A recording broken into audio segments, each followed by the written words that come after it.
Hello, everybody. Welcome to our last Never Nag Again challenge. I am your host, Caitlin Bird. I'm the owner of Caitlin's Animal Training here in the Lehigh Valley of Pennsylvania, as well as the lead trainer for the program, The Unstoppable Service Dog, an online coaching program set about accountability with proven pillars to create an unstoppable service dog. So today we are going over auto leave it. Now, as a reminder, we have been building on your skills throughout this 8 days of the free workshop.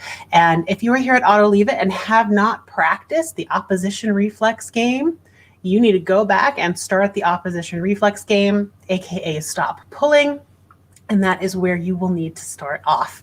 So what I'm going to start doing, we're going to share the screen here. Of course, you guys are probably getting sick and tired of seeing the same video with Reaver, but in all reality, you've already been practicing auto leave it. By using this technique, you have already been practicing auto leave it, but today we're going to start expanding it on to your dog's kibble. Okay, so always when we're introducing new behaviors to our dogs, we want it to be as easy as possible so that they can be successful. And then we build on that success to more difficult and harder situations that they can still continuously become successful. So as a reminder, how we set this up is that we stand on our dog's leashes, 2 feet with the balls of our feet. Give our dogs just enough room on this leash to sit down and stand, but not enough to wander and sniff and get distracted by things. And we're also marking and reinforcing for 3 main behaviors. Behavior number 1, if you drop a distraction, like that water bottle, and your dog happens to walk to the end of their leash and make it tight, wait for your dog to remove the pressure of that leash, mark and reinforce, okay, if that happens. Behavior number 2, and you should be doing this this is the behavior you should be reinforcing the most when you're using these distractions. If you drop a distraction and your dog stays seated the first time you drop that distraction, give them, pez them. Make sure that they are getting a huge jackpot for not moving towards that distraction, especially if it's a new one. All right. But if you're dropping it and you've dropped it a few times, feel free just to give them 1 treat. There's no reason to keep pezzing after that first initial response of them just sitting and staying there and not moving towards that distraction. Okay. And of course, behavior number 3 you want to be reinforcing is when your dog looks up at you and gives you eye contact. Okay. Isn't staring at your food hand, but is looking at your eyeballs. Okay.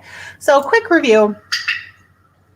Mark and reinforce. This bottle has been dropped several times already, so Reaver gets 1 treat. Okay. And then, of course, start practicing. You've probably already, if you've been doing your homework, you've been practicing in different rooms around the house, different objects in the house. Some good things to use as distractions are toilet paper rolls and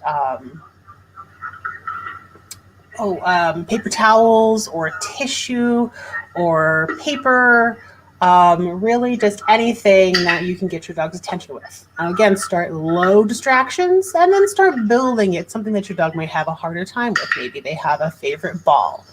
Okay, so now that first thing you want to do with this session is review. Review with your dog with the stuff you've already been covering. Get them into that mindset of what they're supposed to be doing. Once you review, we're going to bump it up a little bit. Okay, so in this video, I have my helper. Now, again, you can do this behavior with or without having a helper with you. So this is where we're starting to introduce food with our dogs. First, you really want to practice with your dog's kibble, right? Or whatever treats that you have in your hand. Practice with what you have in your hand as an automatic leave it. Don't tell them to leave it. Don't use a verbal cue.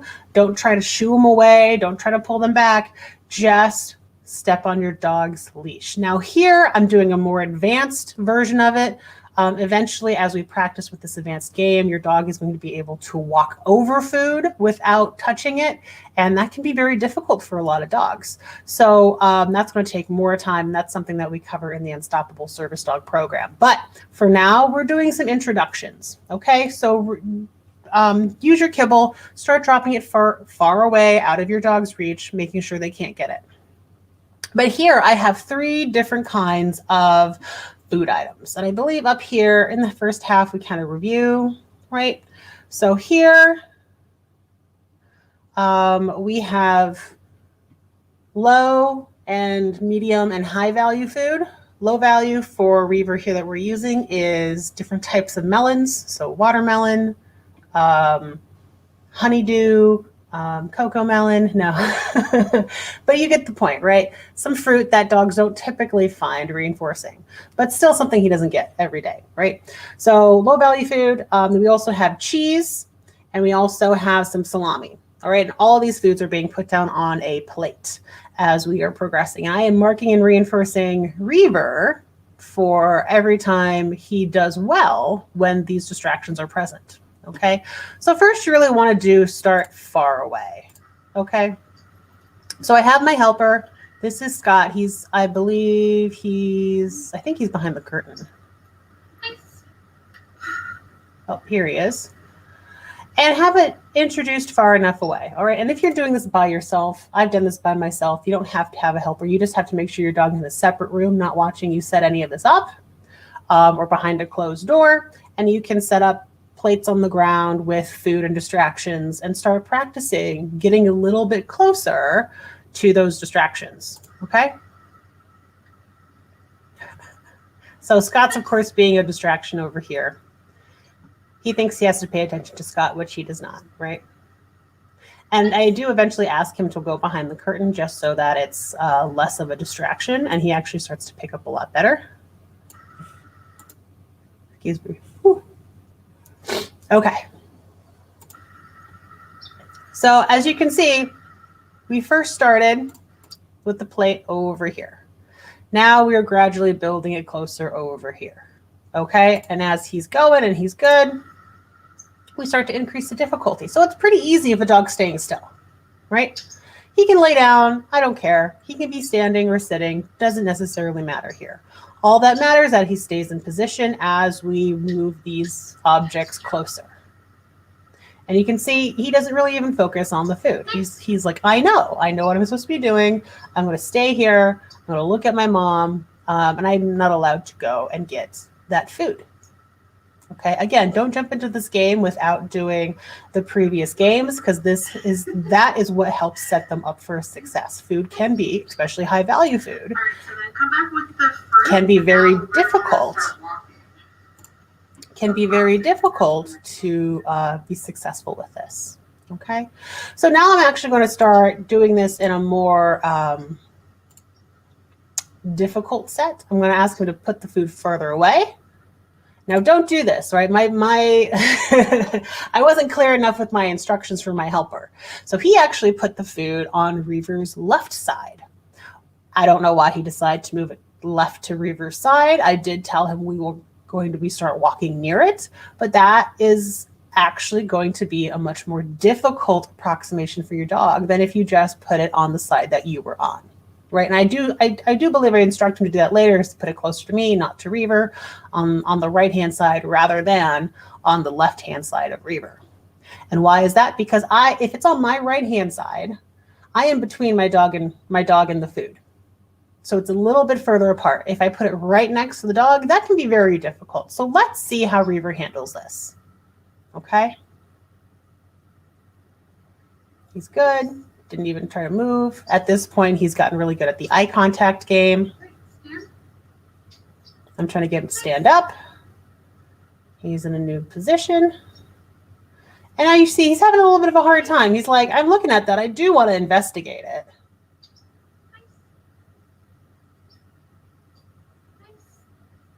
But he's still coming back to look. And again, you can reinforce duration eye contact as well, and you should be. Right, and he did have the smallest, did you see that? He did have the smallest little bit. I want to go check that out. See that? Right there. He's got that eye contact on the food as he's walking. So walking past food distractions is really difficult, especially when it's on the same side as your dog. Now, even so, he handled that beautifully, but look how I turn around, right? If we started at the food on my right side at first, like how we are right now, it would have been much easier for him. He probably wouldn't even have looked at it at first. And of course, he's trying to check out what else is over there because that's where some of the salami and things were. And we continue on our way. Okay. All right, so we're going to bump it up. I believe the cheese is next. And let's see where Scott chooses to put that. There you go. Redirected him. Made it easier rather than on my dog's side. Because I knew already from Reaver's eye contact, there was that little bit of slight, oh, I see that. I knew for sure, like if we bumped it up at that point in time, he probably would have gone for it. And I would have been setting my dog up for failure. So always start on the opposite side of the dog. Very good. He's still getting a little bit of a whiff of it, but not really paying much attention. And this time when I turn, I actually make sure I'm further away rather than right next to the plate to make it easy so he is successful. And honestly, I would have done a few more repetitions of that back and forth. Okay, because yes, he was interested in it. I would wanted to see maybe some more solid eye contact with me or less of a, hey, what's over there kind of response. So don't be afraid to do more repetitions of this as long as your dog is being successful. Okay, so out comes the salami now, same location. And I start off with that salami on my right side, my puppy on my left side, and we start to walk. He did look at it. Did you notice that? He's like, oh, what is that? I want to check that out. It was just a split second right there, right before I took that step. It was just a little, oh, right there. Do you see that? See where his eyes are? Lasered right onto that plate. But he recovers really well, mark and reinforce, and again, turning around, going much further away. Oh, it looks like we got even closer. I must have been really happy with how he was reacting there because he looked at it again as we passed, but it wasn't bad at all. And then stop the session.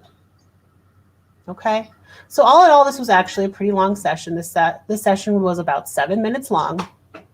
And when you're doing this, keep short, 3 minutes max. Okay, 3 minutes max, and make it easy and successful for you and your dog.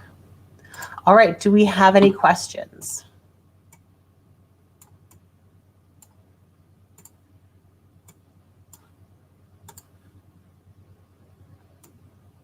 Again, same game, same concepts, different distractions, and we're starting to generalize that behavior because the number one important thing for service dogs is generalization, right? Generalization and being automatic. Any questions?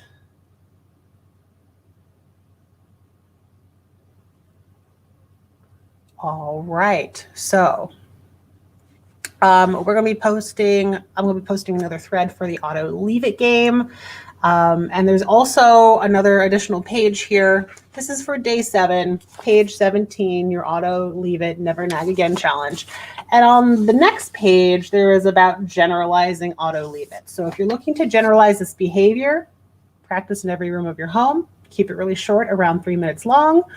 First start with your dog's kibble or whatever you're reinforcing your dog with, something really, really low as a distraction. Then we want medium and high value foods. Medium can be something like a chewy treat, something that they don't get super often.